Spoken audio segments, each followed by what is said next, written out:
a todos, eu sou Thales Silveira, coordenador de comunicação aqui do Instituto Brasileiro de Infraestrutura. Hoje estreamos o InfraCast, o podcast da Frente Parlamentar de Portos e Aeroportos, e a nossa convidada para abrir esses trabalhos é a secretária executiva do Ministério de Portos e Aeroportos, Mariana Pescatori. Seja bem-vinda, secretária. Oi, Thales, tudo bem? É muito bom estar aqui com vocês e saber que é também a inauguração aí do podcast. Eu fico muito feliz de estar aqui representando o Ministério de Portos e Aeroportos. Acho que a gente tem uma pauta extensa aí para falar para o setor e também a reconhecer aí a nova frente parlamentar que foi criada. Eu acho que você já tem apresentado aí diversas propostas para a gente de contribuições. A criação do IBI é extremamente relevante para que a gente possa ter uma articulação com o Ministério. Então, o Ministério muito feliz de a gente ter uma nova frente parlamentar específica, para o setor de portos e aeroportos e com a possibilidade de a gente trabalhar em parceria, Então, muito feliz de estar aqui hoje. Muito obrigado. E também ao meu lado, o nosso diretor-presidente do IBI, Mário Povia. Seja bem-vindo, Mário. Obrigado, prazer estar aqui, prazer recebê-la aqui, Mariana. Você é a nossa 01 aqui, estamos inaugurando hoje realmente esse espaço aqui, dentre outros que a gente tem aqui no Instituto, e é uma honra para o IBI receber você aqui hoje, viu? Mário, agradeço as palavras, para mim é uma honra estar aqui do seu lado, A gente já trabalhou junto há anos no setor público e vou ver você nesse papel agora de fomentar e de estar do outro lado aí nos ajudando, nos apoiando. É muito importante para nós no Ministério. Obrigado. Secretária, eu queria abrir essa conversa aqui sabendo um pouco mais sobre a sua biografia. Gostaria que a senhora falasse um pouco quem é Mariana Pescatori, como a senhora chegou a esse setor e até essa chegada na Secretaria Executiva. Então, Thales, estou há um tempo no setor já, na verdade, eu passei no concurso público e sou até hoje concursada da Agência Nacional de Aviação Civil. Fiquei aí bastante tempo fora, Tive a oportunidade de trabalhar no setor portuário na Secretaria Especial de Portos em 2010. E desde então eu estive no Ministério, O Ministério já teve configurações que teve junto, portos e aeroportos, configurações separadas. Tive muito tempo no setor portuário, principalmente na área de planejamento. Acho que foi algo extremamente relevante para o setor, que a gente evoluiu muito nos últimos anos, Acho que o setor portuário é referência no planejamento por todo esse trabalho que a gente fez na última década, Tive a oportunidade de trabalhar também na nova lei de portos, E agora a gente está vendo os resultados aí depois de 10 anos. E tá agora na secretaria, eu acho que é um reconhecimento, Hoje a gente estava com Flávia Takafashi no InfraConnect, lá na NTT, e acho que a gente está conseguindo ocupar espaços femininos é extremamente relevante, Acho que a gente tem uma relevância importante da gente estar conseguindo ocupar esses espaços agora, mas eu acho que também tem uma relevância da gente conseguir trazer uma expectativa feminina, um olhar feminino para as políticas públicas do setor. Eu acho que isso é extremamente relevante. E acho que também de ser aí um fomentador para que mais mulheres estejam no setor portuário, E que para as novas gerações elas talvez não demorem tanto tempo para ocupar espaços de liderança, Mas muito feliz de ter tido a possibilidade de suceder Mário Povia lá na secretaria, Depois Fabrício também, que foi, na verdade, a pessoa que me levou para o setor portuário em 2010. Fico muito feliz de poder ter estado na Secretaria de Portos depois dessas pessoas tão relevantes para o setor, ter dado a minha contribuição na Secretaria de Portos e estar agora na Secretaria Executiva, Assumindo o papel também de articulação com secretários. Acho que também tem um papel importante de entender um pouco novamente o setor aéreo, Eu fiquei 15 anos fora do setor aéreo. Então, acho que para mim também é um aprendizado estar lá na Secretaria Executiva e espero poder contribuir muito aí com o Ministério. Certo. Foi em setembro que a senhora assumiu como secretária executiva na Unimpor. Antes você estava já como uma secretária de portos, Eu queria que a senhora fizesse um balanço sobre esses 6 meses quase, já na secretaria executiva. Imagino que os desafios foram grandes, Acho que já estava, no fim eu não posso falar que eu sempre estive no Ministério, Então, assim, eu sempre entendo que tudo que a gente consegue construir, eu acho que é muito política, a gente consegue muito ter aí uma perpetuação das políticas, no setor de infraestrutura, isso é bastante relevante, Acho que tive no departamento de outorgas, eu acho que foi um grande aprendizado estar lá no departamento de outorgas, o que até me deu bastante robustez para poder estar na Secretaria de Portos, pelo período que eu fiquei lá. E acho que a gente teve muitas entregas aí no último ano, Eu acho que a gente conseguiu construir uma carteira de arrendamentos relevante para o setor, que foi apresentada no OPW, né, na B3 na semana passada. A gente está agora focando para que a gente consiga equacionar um passivo aí de arrendamentos que estão com liminares, que estão com contratos de transição aí, sucessivos, né? Então a gente tem um foco dessa carteira de equacionar esse passivo e também olhar um pouco para frente com o que o setor está nos demandando. Então recebendo estudos em doação e colocando a nossa carteira aí, arrendamentos, né, que atendem às necessidades do setor, né. Acho que teve isso, uma organização da gente ter uma carteira e apresentar isso para o setor privado, para poder se organizar. Eu acho que no OPW a gente também trouxe uma perspectiva de financiamento para o setor, que eu acho que é extremamente importante, que o ministro trouxe essa visão, o ministro Silvio trouxe essa visão da gente se aproximar do BNDES, se aproximar dos bancos que fomentam o setor, que financiam o setor, para que a gente possa apresentar quais são as possibilidades, né? E além do Fundo da Marinha Mercante, que é gerido pelo próprio Ministério. Acho que a gente conseguiu evoluir no âmbito do Navegue Simples, né? A agenda do Navegue Simples, ela surge do setor de aviação.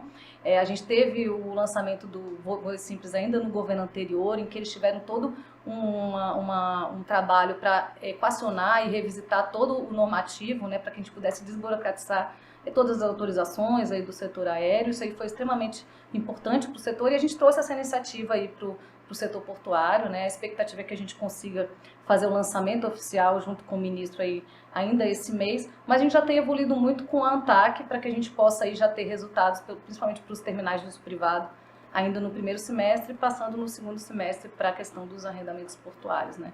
Acho que tem aí desafios, né, pela frente, né? A gente foi para a Secretaria Executiva e a gente levou 2 temas bastante relevantes, né? Além do Navegue Simples, a gente levou toda a área de ESG, né? Para a gente poder coordenar, obviamente, com o apoio técnico das secretarias. E é uma pauta extremamente relevante nesse governo, né? Eu acho que a gente tem essa dimensão do que a gente tem que fazer no âmbito do setor portuário, né? Então, trabalhar conjuntamente, hoje a gente estava lá no InfraConnect com a NTT, então trabalhar as políticas públicas de ESG junto com as agências reguladoras, a gente já está conversando com a ANAC e a ANTAC conjuntamente, que era algo que a gente não tinha antes, né? E acho que olhar as outras iniciativas que estão sendo feitas não só no setor de transportes, mas também em todo o setor de infraestrutura. Hoje a gente estava junto com a Anatel lá, para entender também o que eles estão fazendo, que a gente pode aproveitar para as políticas públicas de portos e aeroportos, né? A senhora falou do Navegue Simples, ele realmente é um programa bem interessante e já está com essa perspectiva aí de chegar agora esse mês, né? Queria que a senhora falasse um pouco mais sobre ele, como é que vai ser essa primeira etapa? Será uma primeira etapa, correto? Nós iniciamos as discussões junto à ANTAC ainda no ano anterior, né, no ano de 2023, né? E nós optamos por iniciar pelos terminais de uso privado. Então, o que nós já fizemos, né? Nós já fizemos uma tomada de subsídio junto ao setor para entender quais eram os principais problemas, o que eles entendiam que eram processos que eram duplicados e replicados, o que poderia ser desburocratizado, quais as alterações normativas que seriam necessárias para que a gente pudesse ter essa desburocratização. Já trabalhamos em todo um mapeamento de processos, então como funciona hoje para você fazer um contrato de adesão, quais que são os processos que você tem que passar, não só no âmbito do Ministério e no âmbito da ANTAC, mas também junto à SPU, que a gente sabe que é uma parceira e é necessária, né, nesse processo. Também estamos conversando com o IBAMA e colocamos dentro do grupo de trabalho o IBAMA para que a gente pudesse entender quais são as dificuldades, né, para a obtenção de licenciamentos ambientais. Então, a gente já evoluiu muito na questão dos terminais de uso privado, né? Essa semana a gente estava tendo reuniões com a ANTAC para que a gente definisse um cronograma de entregas para os terminais de uso privado. E aí temos o desafio de, no segundo semestre, evoluir com a questão dos arrendamentos portuários, que a gente sabe que talvez a gente tenha que passar por uma transformação maior, né, de mudanças regulatórias em relação à questão do arrendamento. E a gente já tem conversado muito, né, com o Mário Povia, também com as associações do setor, para que vocês tragam, né, a perspectiva do privado, quais são as alternativas, quais são as possibilidades, olhando um pouco para os demais setores. A gente tem o setor de petróleo e gás, o setor de comunicações, como é que funciona para esses setores? Se nesses setores é mais sério, por que a gente não pode trazer essas experiências para o setor portuário? E com certeza, né, nesse processo de melhoria dos arrendamentos portuários, a gente conta muito com o apoio do IBI e também de todas as associações do setor, para que vocês possam trazer essa perspectiva do que pode ser melhorado, né? E um pouco mais à frente, né, a gente está agora criando a Secretaria de Hidrovias lá no Ministério, né, uma pauta importante, né, que o ministro está dando a devida relevância, né, nesse governo. A gente com certeza também vai dentro do Navegue Simples discutir a parte regulatória do setor hidroviário. Então, quais são as autorizações, quais são os órgãos públicos que atuam, né, para que uma carga transite no modal hidroviário, que pode ser melhorado em termos de processos, procedimentos, redução de documentação e burocracia. Né? Mariana, conta pra gente quem vai ser o secretário de hidrovias. Ainda não sabemos, Mário. A gente está agora discutindo com a MGI a questão da estrutura, né? Então a expectativa é que a gente consiga que ainda nesse mês a gente consiga o decreto para que a gente possa ter estrutura.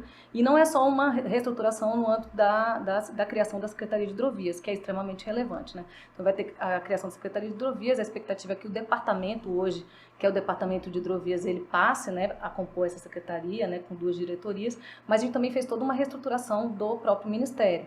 Então, com mais cargos também na Secretaria de Portos, porque a Secretaria de Portos agora vai ter que também acompanhar as obras do PAC, que era algo que a gente não tinha, né, a expectativa no governo anterior, né, agora a gente tem mais orçamento público sendo aportado, a necessidade de que sejam feitos aí termos de compromisso com os estados, tudo isso tem que ser acompanhado no âmbito da Secretaria de Portos e o mesmo na Secretaria de Aviação.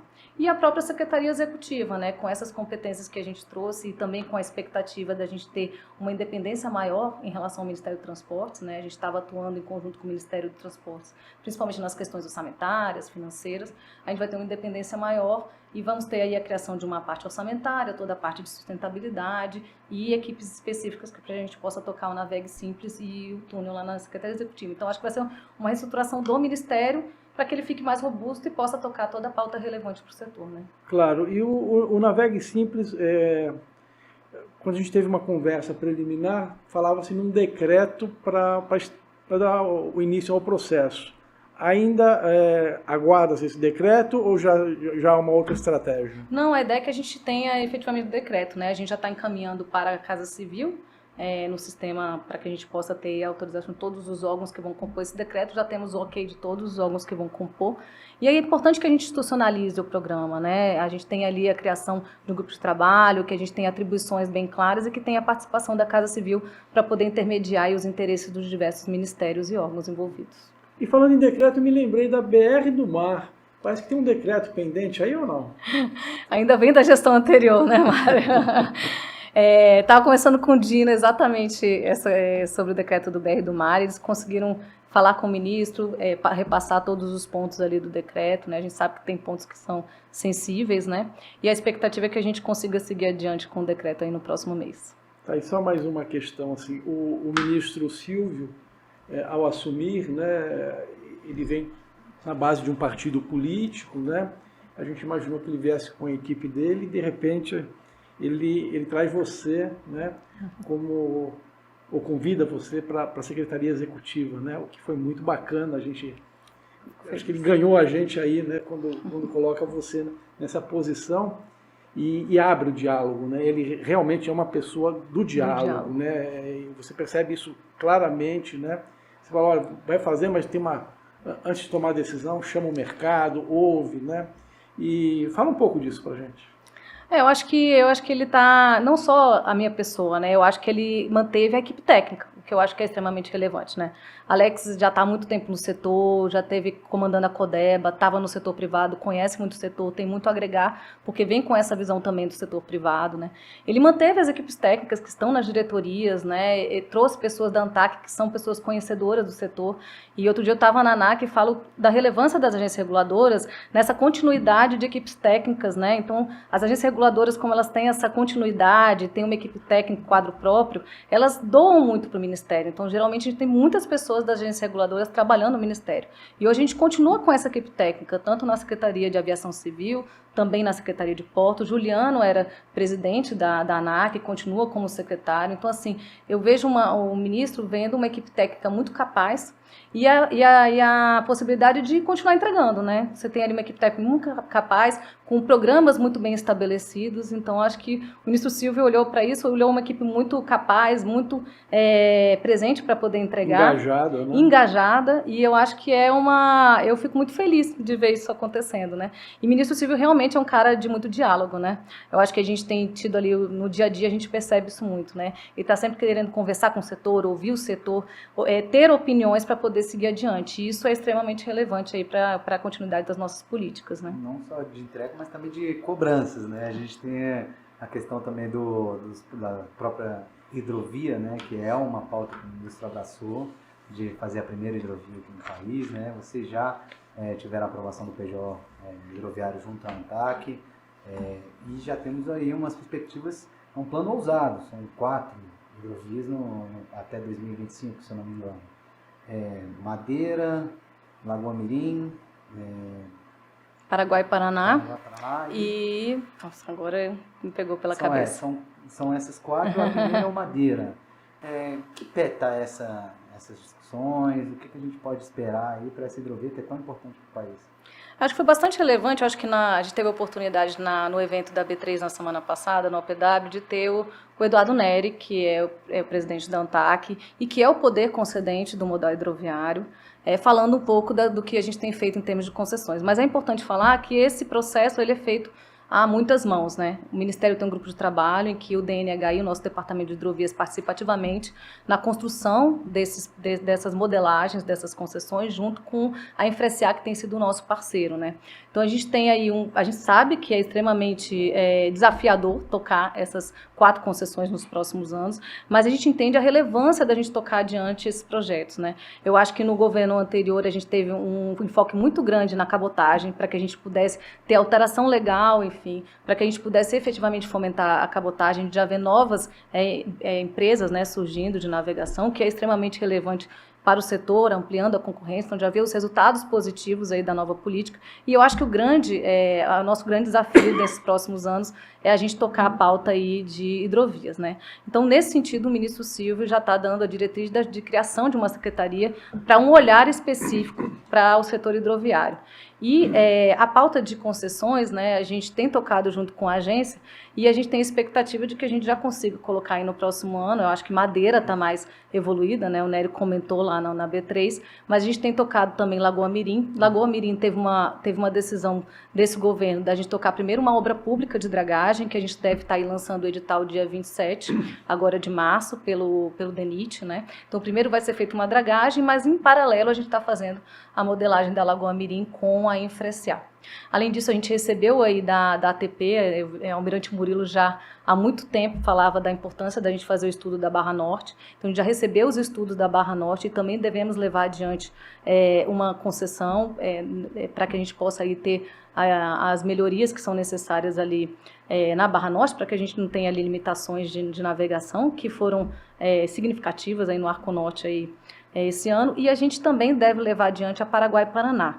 E para Paraguai e Paraná, a gente lançou um chamamento público para que a gente pudesse receber estudos aí do setor privado. Então, acho que as expectativas são boas, os desafios são grandes. A gente sabe que modelar uma primeira concessão não é fácil, né? Não é fácil. A gente tem que conversar muito com o setor, né? Eu acho que isso vai ser bastante relevante. A gente vai ter que ouvir muito o setor para poder incorporar na nossa modelagem as preocupações, as ansiedades e também as melhorias que o setor pode trazer para as nossas modelagens, para que a gente erre menos, né, Mário? A gente sabe que quando a gente está modelando, a gente sabe que, principalmente quando a gente vai fazer pela primeira vez, a gente sabe que a gente vai errar. Então, a gente tem que ouvir o setor para que a gente possa errar menos e lá na frente tem que fazer menos reequilíbrios contratuais, né? Não só o setor, como tudo, também governos estaduais, municipais, outros órgãos como um todo, né, Mário? Sim, isso, a gestão, ela passa por isso, não tem dúvida. Mas você diria, então, Mariana, que assim como a cabotagem teve como prioridade na gestão anterior, a hidrovia estaria agora, seria a hora da hidrovia nesse momento, né? Muito com bacana. Certeza. E acho que a hidrovia ela tem um aspecto de desenvolvimento socioeconômico, principalmente para a região norte, né? Que principalmente Amazonas, que não tem estradas praticamente, né? Ali, então você tem uma questão social forte envolvida, também para o agronegócio, né? Para o Arco Norte, né? Uhum. A gente já tem algum rio navegável lá que funciona bem, que é o Madeira, que não dá para chamar de hidrovia ainda, né? Mas a gente espera muito que a gente tenha aí navegação noturna, navegação o ano inteiro, comboios padrão. E como é que você avalia os parceiros?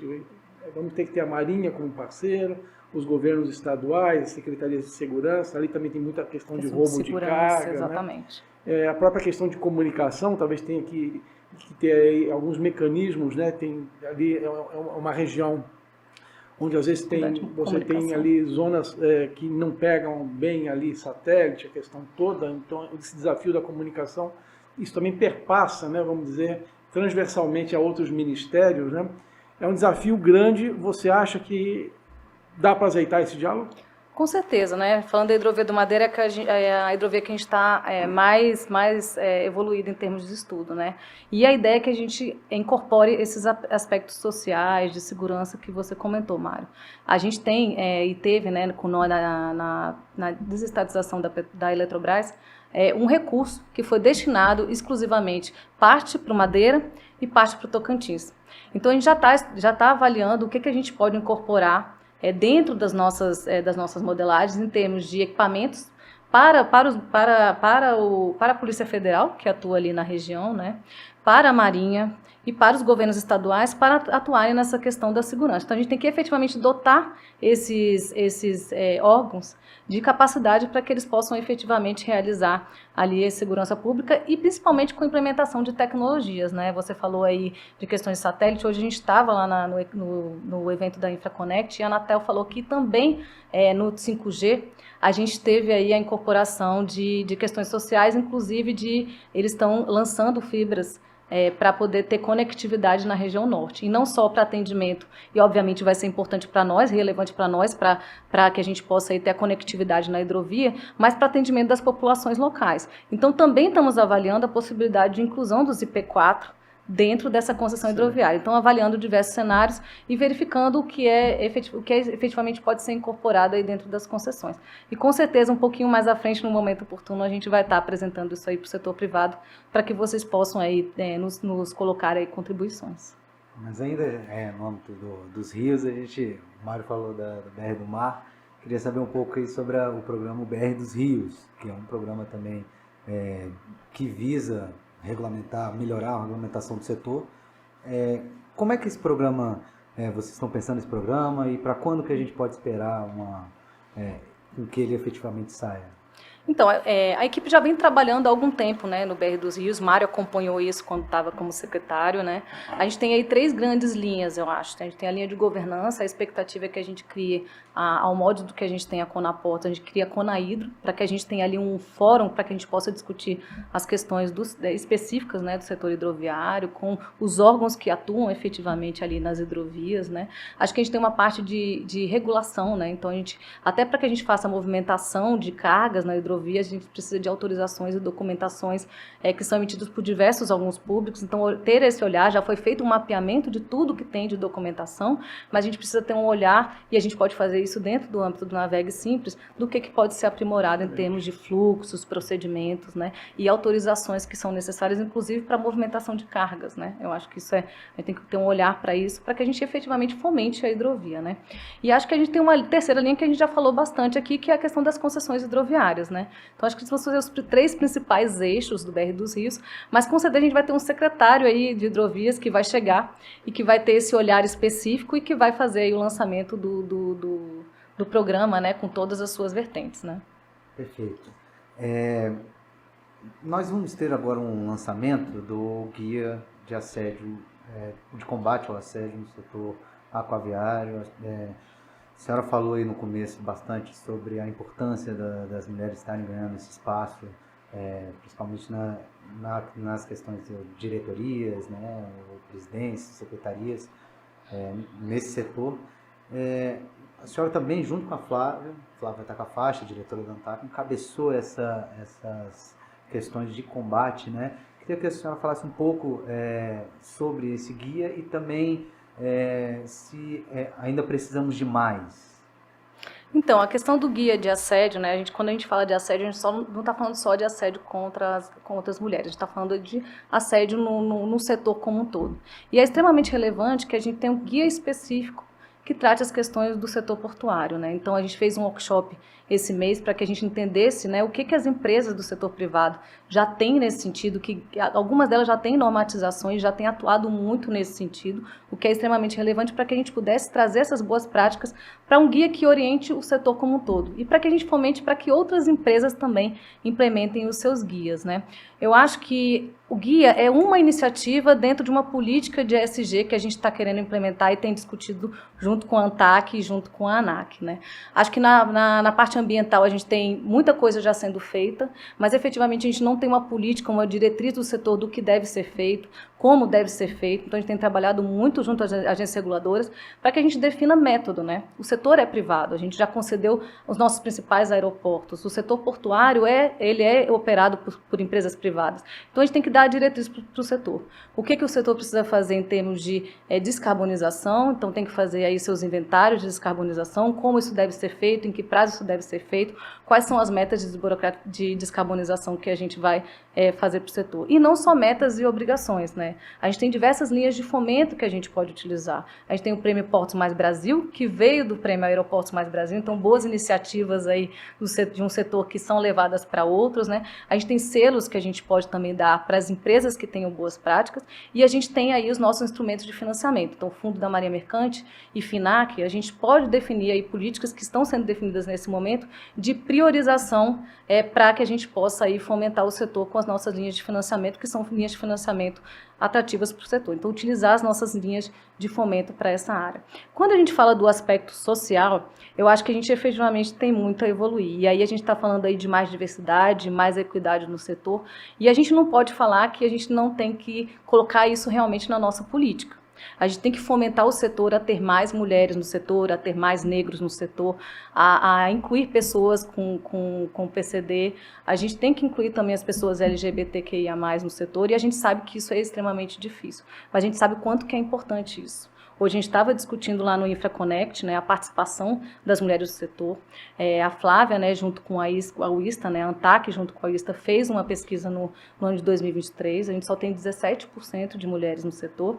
Isso está alinhado ao que é internacionalmente, mas quando a gente pensa no Brasil, que é um país de tantas desigualdades e que a gente tem tantas mulheres chefes de família, né, pesquisa do DIEESE de 2023, mais de 50% das famílias são chefiadas por mulheres. E se a gente traz mais mulheres para o setor de infraestrutura, né, a gente sabe que é um setor bem remunerado, a gente com certeza vai estar tendo um impacto social relevante para a sociedade como um todo. Então, é relevante que a gente traga essa pauta, e eu acho que a participação de ter mais mulheres, né, e aí Flávia, eu que estamos aí ocupando posto de liderança, a gente tem esse papel de trazer esse olhar feminino para as políticas públicas que estão sendo implementadas no setor. Então, eu fico muito feliz de estar podendo fazer esse trabalho, né? A Flávia é uma parceira, a Marcaça já teve aí antes de nós, né? Rompendo aí paradigmas, né? E a gente efetivamente tem um papel relevante nesse período que a gente está aqui em posto de liderança, para que a gente possa ter um olhar aí mais feminino aí nas nossas políticas do setor portuário e aeroportuário. E também no setor aeroportuário, para não deixar de falar, esse mês a gente deve lançar um programa que já vem sendo construído pela ANAC, junto com a Secretaria de Aviação Civil, que chama Asas para Todos. Se a gente tem 17% de mulheres no setor portuário, outro dia eu estava numa discussão lá na ANAC sobre também ESG, e eles falaram que só temos 3 a 4% de mulheres pilotas. E eles estão fazendo uma linha ali de bolsas específicas para mulheres, para que a gente tenha mais formação de mulheres para esse setor. Então, a gente tem políticas já claras que estão sendo implementadas e a necessidade de que a gente deixe isso de uma forma escrita, numa portaria, para que a gente tenha aí a perenidade dessa política para além do tempo que a gente fica aí nesse posto de liderança, né? Muito interessante, Mariana. E eu voo muito, né, São Paulo, Brasília, né, e tenho observado realmente, né, tanto o piloto como o copiloto, né, a presença feminina, né, que era muito raro há alguns anos atrás, né. Mariana, você é casada, você tem 2 filhos? São 2 meninas. 2 meninas. 2 meninas. Né? E você, secretária executiva, fala de porto, de aeroporto, de política pública. Você trabalha final de semana também? O ministro Silvio tem me poupado disso, né? Algumas mensagens de WhatsApp. Mas é realmente desafiador, Mário. Assim, você sabe que você me acompanhou grávida no Ministério, né? Então eu tenho uma de 8 e uma de 2 anos, né? Então realmente demanda bastante em casa. Mas eu acho que se a gente está falando de política de equidade, eu posso falar que eu tenho o Thiago em casa, que é bastante ativo e assumiu bastante funções, um parceiro, né, de vida aí, que assumiu bastante funções nesse momento que eu efetivamente estou trabalhando mais. Não é fácil estar nessa posição, eu acho que para as mulheres sempre é mais difícil do que para os homens, mas eu acho que, como eu tinha falado aqui, eu acho que a gente está fazendo um papel aqui de assumir esse posto de liderança para que as minhas filhas, na geração delas, e se elas efetivamente um dia quiserem trabalhar no setor de infraestrutura, elas têm um caminho mais livre, mais aberto, com mais mulheres participando, né? Você toma bronca às vezes, está trabalhando ou lendo alguma coisa no final de semana? Totalmente. Tomo bronca, e tomo bronca das meninas também, bronca das meninas também, mas eu confesso que a gente tem que ter um equilíbrio, né? Então eu tento no final de semana estar mais presente para minha família. Não é fácil desligar, né? A gente percebe claramente, às vezes a gente se pega pensando em trabalho. Totalmente. No final de semana. Totalmente. Né? Eu acho que a tecnologia nesse sentido, acho que até dificultou mais a nossa vida, né? De estar ali sempre tendo que atender e sempre tendo que estar presente, né? Sem dúvida. Mas ainda na questão da carteira de investimentos, que você já detalhou um pouco, eu queria que na OPW o ministro falou que a expectativa são 78 bilhões para o próximo triênio, né? O que podemos esperar? Eu queria que você detalhasse um pouquinho mais sobre essa carteira e o que nós podemos esperar aí de benefícios com tanto investimento vindo para o setor. Eu acho que a gente tem falado muito aí de política de Estado, né? Então, assim, muito desse investimento, ele vem de contratos que a gente já vem firmando aí ao longo dos anos, né? Então, o setor privado que investe muito no setor portuário. Então, a gente tem uma carteira aí dos próximos anos de 78 bi. A gente pôde apresentar a nossa carteira de arrendamentos, que é o que a gente deve contratar nos próximos anos aí, 14,5 bi. E aí a gente pode falar aí de concessões que são relevantes, né? Concessão do canal de acesso de Paranaguá, que é uma concessão parcial, isso é inédito, né? E que aí é uma expectativa da gente levar isso aí para outros portos. Concessão de Itajaí, a gente sabe da importância da retomada do porto de Itajaí e da importância de a gente levar adiante isso e retomar efetivamente ali a movimentação por questões sociais, por questões de emprego. A gente tem total conhecimento da relevância e da importância disso, né? A gente tem a concessão da dragagem do Porto de Santos, que está sendo estudada pelo BNDES. Então, a nossa carteira de arrendamentos ela é bastante robusta e temos a expectativa de contratar pelo menos 14 bi nos próximos 3 anos. Além disso, a gente tem aí 23 bi já contratados, são contratos vigentes de arrendamento e que tem expectativas de investimento em torno de 23 bi nos próximos 3 anos, e também temos aí contratos de adesão firmados com expectativa de investimento aí de 41 bi nos próximos 3 anos. Então, assim, realmente os números são expressivos, né? Quando a gente vai para o setor de aeroportos, né, de aviação, a gente também tem uma carteira relevante, né, de 14 bi de investimentos, né? 11 bi desses investimentos são investimentos das concessionárias, né, principalmente da 5ª, 6ª e 7ª rodada, que são investimentos que estão sendo realizados agora. O ministro esteve agora em João Pessoa já fazendo inaugurações aí de aeroportos aí que foram licitados aí recentemente. E a gente tem também a retomada do investimento público, né? Então, a gente tem expectativa de investimento de 1 bi em aeroportos regionais.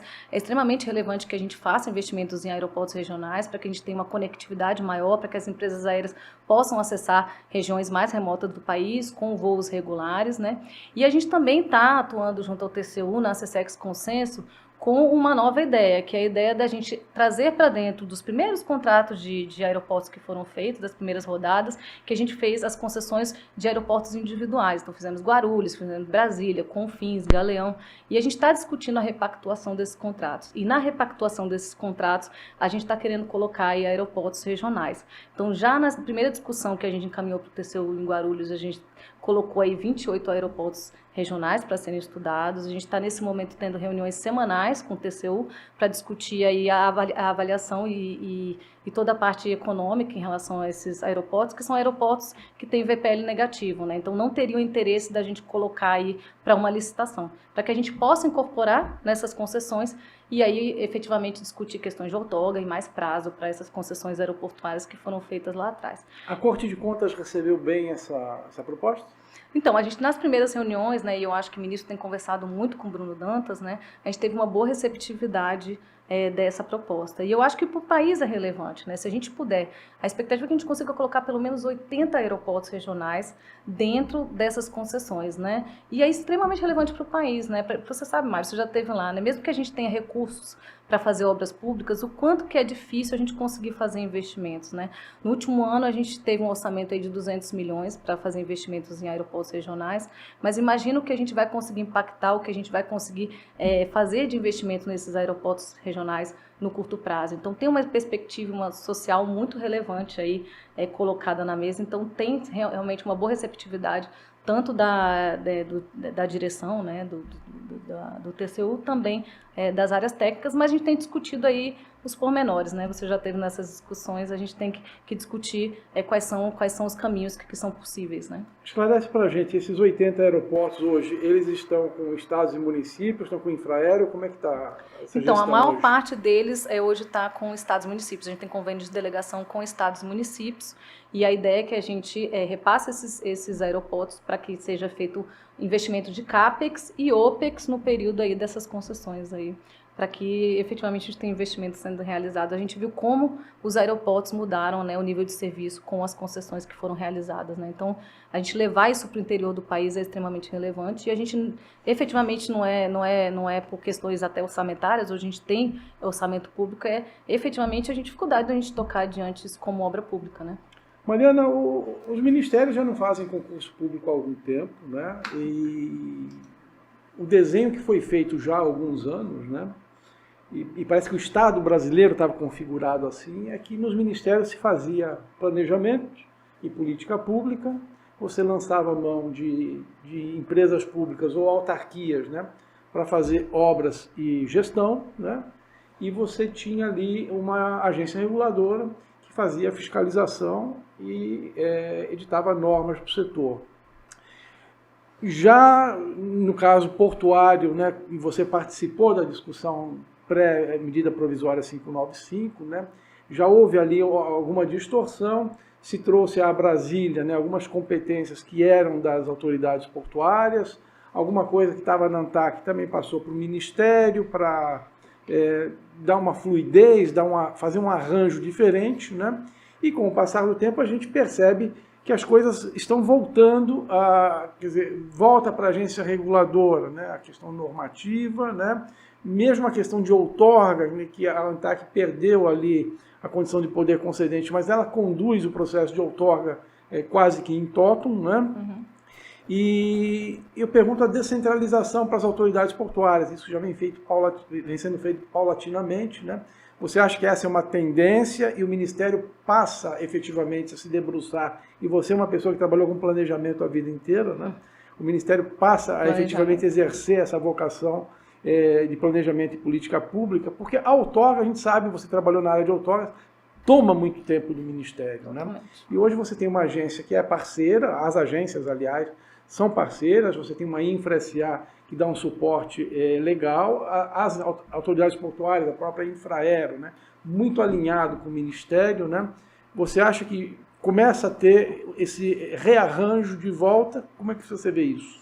Então, Mário, eu acho que foi extremamente relevante, a gente está falando aí de 10 anos, né, da nova lei. Eu acho que a gente conseguiu, com a centralização, a possibilidade de ter padronização, da gente ter uma carteira aí que foi tocada adiante, e ter aí uma dinâmica, né, de entendimento de que a gente efetivamente tem que tocar aí uma carteira de arrendamentos, tem que ter aí contratos que possam ser rediscutidos e numa base aí que seja aí similar, né? Eu acho que isso aí foi extremamente relevante para o setor.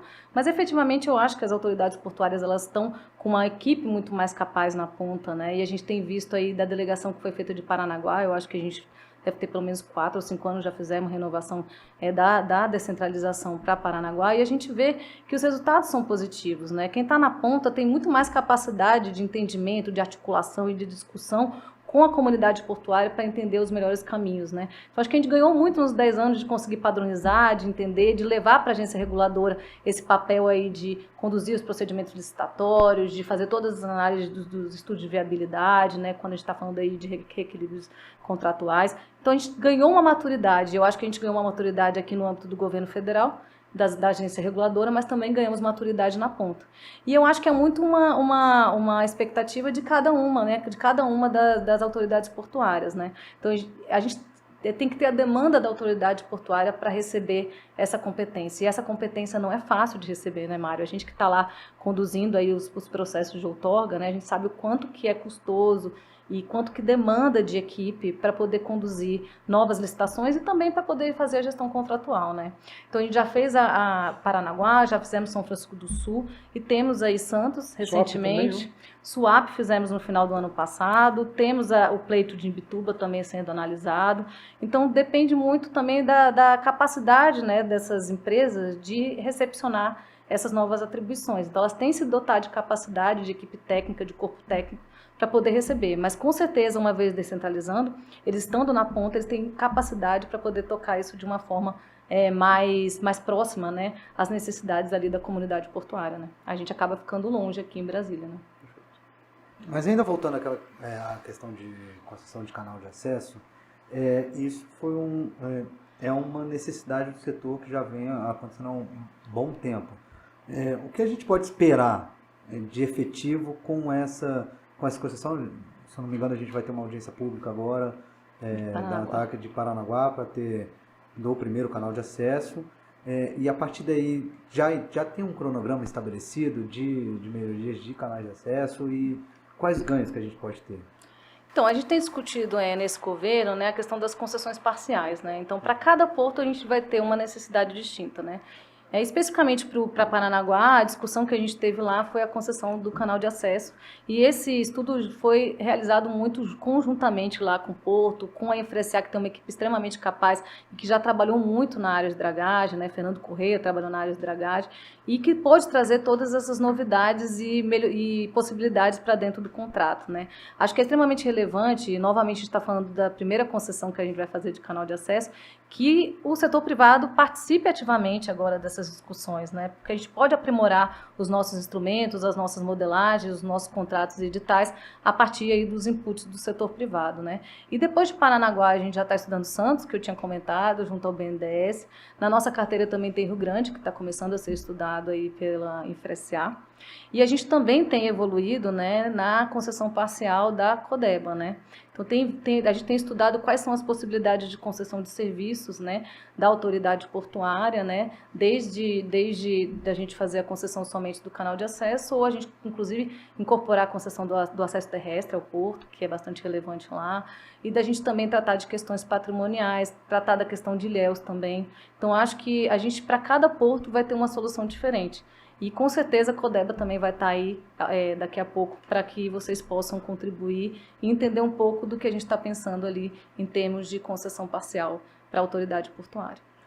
O sarrafo subiu, Mariana? Você acha que hoje o nível de discussão, quando você começa a falar em níveis de serviço, né, em delegação, há 10 anos atrás a conversa era muito outra, né? Eu acho. Você começa a falar em acessos, né? Quer dizer, às vezes ali dos muros para dentro, do gate para dentro, as coisas estão melhores hoje. Como é que você vê isso? Acho que a gente evoluiu muito, né, o que a gente estava falando, né? Eu acho que a questão da centralização, eu acho que tudo tem seus benefícios e seus malefícios, né? Mas a gente conseguiu centralizar, conseguiu padronizar, conseguiu trazer boas práticas de outros setores para o setor portuário, né? Então a gente olhava para o contrato rodoviário, que a gente pode trazer de melhor, para o contrato de aviação, então todos os fatores ali de nível de serviço a gente está trazendo para a concessão de Paranaguá. Então olhar para os outros setores e trazer melhorias para o setor portuário, eu acho que foi extremamente relevante, e o setor está mais maduro, né? Eu acho que se a gente estava discutindo há 10 anos atrás um primeiro ciclo de planejamento portuário, a gente está partindo aí para o quinto ciclo de planejamento portuário. Então, isso traz maturidade para o setor e traz, eu acho que também traz um nível de discussão maior, né? Hoje, se a gente vai para uma audiência pública, para uma consulta pública, com certeza o setor privado está mais preparado e o setor público também, né? Com certeza está bem mais preparado para essas discussões, o que faz com que os nossos contratos sejam melhores, que o setor evolua, que a gente pense em melhorias, né? Para dentro, assim, cada dia a gente tem inovações para serem colocadas, né? Hoje a gente estava tratando da pauta ESG.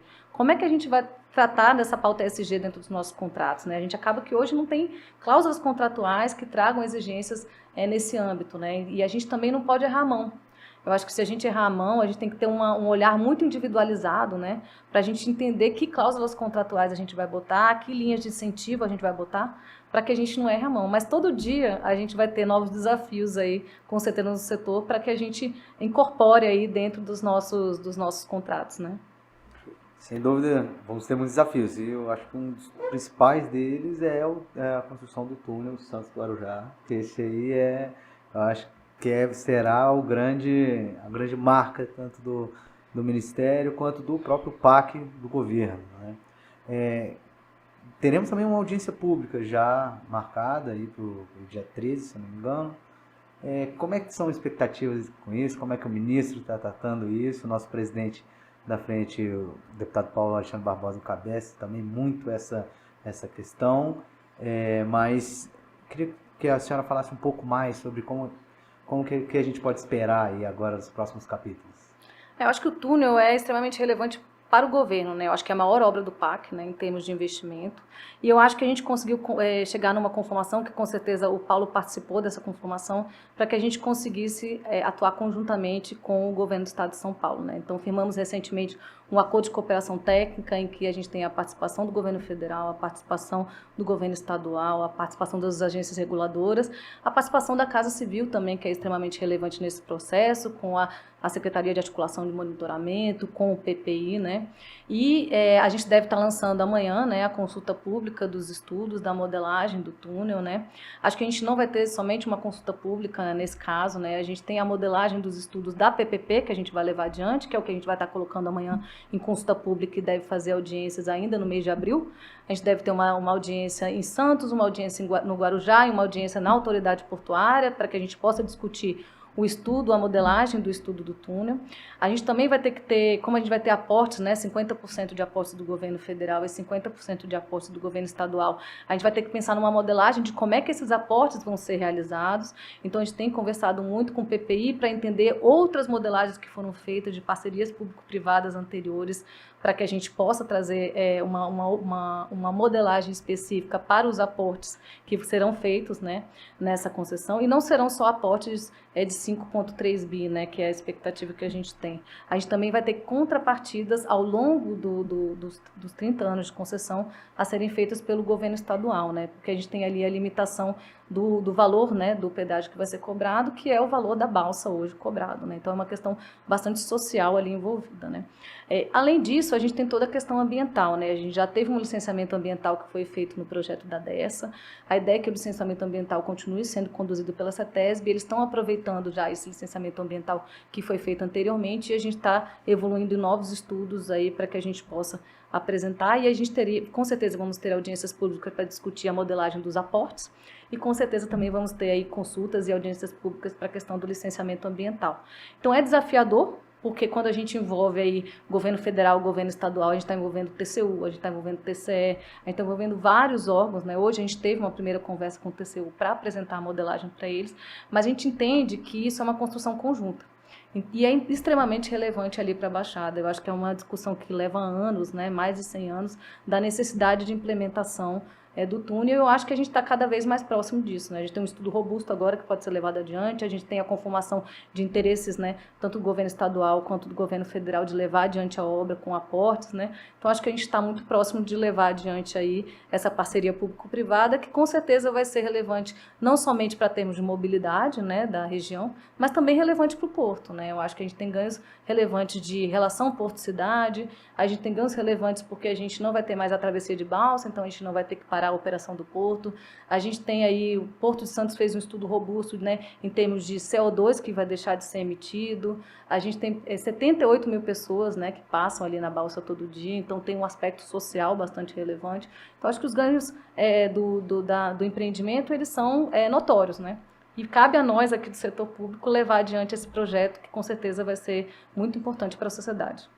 Mariana, talvez pouca gente saiba, você também tem uma experiência grande como conselheira. Você fez parte do conselho no Rio de Janeiro, onde eu fui diretor, cheguei a integrar a diretoria com você como conselheira lá. Depois você foi a Santos, não sei, talvez até hoje você seja conselheira em Santos, não sei, né?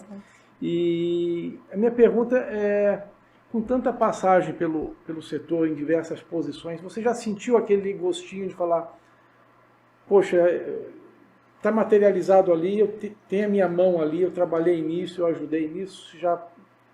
Acho que com certeza, né, Mário? Eu acho que quando a gente chega ali no conselho, a gente com certeza, quando tem um olhar de fora, a gente consegue agregar muito ali, né? Acho que na CDRJ foi um caso, a gente conseguiu, com certeza ali teve melhorias em termos de governança, de compliance, né? Que eu acho que você trabalhou muito nisso ali na empresa, né? A gente tem essa interlocução próxima para que a gente possa efetivar obras importantes, como foi o caso da Gamboa, que você tanto lutou quando estava lá na CDRJ. A gente vê agora Santos efetivamente tirando a comunidade da Prainha, o quanto eu pedi para o Biral para que a gente retomasse esse projeto, e a gente está agora efetivamente conseguindo retirar as primeiras famílias, trazer aí uma dignidade para essas famílias, e que vai ser importante também para a obra do túnel ali, né? Então, assim, ver esses projetos que às vezes a gente batalha muito ali no Conselho e demonstra a importância de levar adiante, porque a gente passa aí diversos governos, né? Então a gente sabe a importância de levar alguns projetos que às vezes demoram mais de 4 anos para amadurecer. Eu acho acho que sim, eu acho que consegui contribuir aí com alguns projetos, né? O VTMS do Porto de Santos, que a gente tem a expectativa de levar adiante, e que a gente lutou muito para que mesmo com a expectativa de concessão que havia no governo anterior, a gente levasse os estudos adiante para que agora a gente consiga efetivar. Na Codesa, né, que eu estava no conselho, ter acompanhado aí todo o processo, né, de desestatização também foi uma experiência relevante. Então, acho que traz para mim uma experiência relevante que eu trago aqui para o Ministério, né? Eu acho que a experiência de estar no conselho de administração de uma empresa é muito diferente de estar aqui no Poder Executivo, né? Sim. Então, para mim, trouxe uma experiência profissional que foi extremamente relevante, né? Legal. Você falou da Codesa, é só uma curiosidade mesmo. O Ministério tem feito um expost aí de como está indo aí a concessão, aí, enfim, os desdobramentos. Os resultados, os desdobramentos. Não, com certeza, a gente está muito próximo à ANTAC nisso, né? Acho que a ANTAC tem uma atuação muito mais próxima em termos de fiscalização contratual, né? E efetivamente arbitragem ali de eventuais aí, conflitos que aconteçam, né? Mas outro dia eu estava conversando com a Natália Marcassa, que hoje está ali no conselho da empresa, né? E ela falou que ela já vê aí com bons olhos as mudanças, né, que estão acontecendo de uma forma muito rápida ali na empresa. Primeiro, a possibilidade de você firmar contratos privado-privado, a possibilidade de você atrair aí novos contratos em um curto espaço de tempo. A gente sabe que a gente demora 2 anos para conseguir fazer um arrendamento quando é uma empresa pública. Eu acho que é um ganho efetivo ali da Codesa. Por outro lado, a gente também tem que ter a perspectiva ali do público, né, que a gente fala, né, acaba que aquilo ali é um ativo público, então a gente tem que sempre estar com um olhar para que se esses novos contratos efetivamente estão atendendo o planejamento, estão atendendo o plano mestre, estão atendendo o PDZ e estão atendendo o interesse público, então, né. Então, esclarece para quem está assistindo a gente aqui, então o Porto de Vitória e Barra do Riacho não foi vendido, ele continua sendo público, Ele continua sendo público, né, a gente concedeu ali por um período, né, a autoridade portuária para que pudesse ser feita a administração, mas você acompanhou de perto isso, né? A gente deixou balizas muito claras de interesse público. Eles têm que seguir o planejamento setorial, eles têm que seguir o plano mestre, eles têm que apresentar um PDZ que tem que ser aprovado pelo Ministério, né? E ali está o interesse público, e isso que a gente tem que garantir, né? A gente está conseguindo já seguir adiante com os projetos de revitalização ali, né? Devolvendo áreas ali para o centro da cidade, o que é extremamente relevante. Então, ter o parceiro privado é importante, né? E ter o parceiro privado com, efetivamente, o olhar do interesse público. Então, isso é o que o Ministério tem que garantir aí junto à ANTAC. Né? Perfeito. Acho que eu vou encerrar aqui o nosso podcast, porque já estamos aí há um bom tempo, né? A conversa está boa. Está boa, secretária. Para encerrar esse podcast, eu deixo espaço aberto para a senhora falar aí. Se me permite uma última pergunta, então. Por favor. Né? Para onde vai a infraestrutura de transporte do Brasil, Mariana? Como é que você vê? A gente está no caminho bom, a gente, claro, tem desafios pela frente, e não são poucos, né? Um país com dimensões continentais, né? Com uma disparidade regional grande, né? Como é que a gente faz para distribuir essa riqueza intangível que é a nossa infraestrutura? Como é que você vê isso? E se tem um lado ainda sonhador teu aí vivo para o Brasil? Quando você trabalha no serviço público, né, eu acho que você sempre tem esse lado sonhador, e os desafios sempre são diferentes, né? Eu acho que se a gente tinha o desafio de ter um setor que não era tão maduro, que a gente estava falando, agora a gente tem um setor extremamente maduro, a gente vai partindo para novos desafios, né, para sempre estar aprimorando aí o setor. Então, se a gente está falando do setor portuário, a gente estava falando aqui de implementar política ESG, implementar novas tecnologias, fomentar a implementação de novas tecnologias no setor. Então, isso aí com certeza vai ser a nossa pauta, né? Desburocratizar, pensar em novos modelos, né? Para que a gente possa desburocratizar e conseguir trazer investimento mais rápido, né? Quando a gente traz investimento mais rápido, a gente sabe que o setor pode gerar muito emprego, gerar muita renda. Então, o quanto que é relevante a gente olhar para o que a gente está fazendo e querer mudar o que a gente está fazendo sem crítica, né? Acho que a gente olhar para trás e ver como a gente pode fazer melhor, né? Se a gente está falando do setor aéreo, a gente estava falando aqui de ampliar a nossa malha viária, ampliar a aviação regional. Isso é extremamente relevante para um país de dimensões continentais como o país, né? Como o Brasil. Eu acho que a questão da cabotagem, né? A gente sabe o quanto foi relevante o BR do Mar, então levar adiante essa política. E acho que o desafio aí que a gente traz para esses próximos 4 anos das hidrovias, né? Eu acho que se efetivamente nos próximos 4 anos a gente conseguir levar adiante o nosso programa BR dos Rios, conseguir trazer um instrumento de governança, reduzir burocracia e documentação no setor, fomentar o uso do modal hidroviário, junto com as concessões, eu acho que a gente vai estar agregando muito para o país e daqui a 4 anos surgem novos desafios, né? Muito bem, Mariana. É verdade. Agora, Mário, suas últimas palavras. Bom, antes de encerrar, primeiro, Mariana, queria dizer que para nós, de novo, né, é uma honra ter você aqui. É incrível a desenvoltura com que você trata os assuntos, a firmeza que você tem, o domínio que você tem, né? E não à toa você foi a primeira a ser convidada aqui e é muito bacana ter você aqui hoje. E eu que já sempre fui seu fã, né? E ainda mais você vindo de verde aqui homenageando o Palmeiras hoje, isso só nos deixa assim mais felizes. Mas falando sério agora, né? A alegria, o prazer que é ver uma mulher como você brilhando, né? E uma pessoa que a gente conhece há tanto tempo, né? Sabe da sua retidão, da sua capacidade e dessa vocação de ser servidora pública, né? Parabéns. Obrigado por ter vindo. Obrigada, Mário. Obrigada, Thales, assim, pelo convite, por estar aqui no primeiro podcast, né? Ter essa honra de estar aqui no primeiro podcast. Eu realmente sou muito apaixonada por setor e fico muito feliz de estar aqui com vocês, né, Mário? Eu acho que você, com certeza, é um exemplo, né, de servidor público, né? Você teve tantos anos aí no serviço público, a gente se espelha muito em você e ter te sucedido lá na Secretaria de Portos, para mim, foi uma honra também. Eu acho que a gente já estava com o sarrafo lá em cima, né? Eu acho que os desafios ficam maiores quando a gente está sucedendo pessoas que são tão relevantes para o setor, tão conhecedoras do setor. Então, muito feliz de estar aqui com você hoje. Obrigada pelo convite, Thales. Eu acho que a frente parlamentar ela veio num momento bastante oportuno e a gente conta muito no Ministério com o apoio da frente parlamentar, com o apoio do IBI, para que a gente possa tocar todos esses desafios, aí, novas pautas que a gente sabe que são relevantes para o setor, que demandam a participação do setor privado, demandam o apoio do setor privado, né, de novos estudos que a gente precisa fazer. Então, agradecer muito por estar aqui hoje, muito feliz de estar aqui hoje com vocês e podem contar comigo, novas oportunidades de estar falando com o setor, podem contar aí com a participação do Ministério. Obrigado. Obrigado, secretário. Obrigado, Mário. Com isso, encerramos mais um primeiro InfraCast da Frente Parlamentar de Portos e Aeroportos. Se inscreva, curta o canal, fique atento às nossas redes sociais, porque nós seguimos em busca de uma infraestrutura forte no país. Muito bom. Obrigada. Obrigado.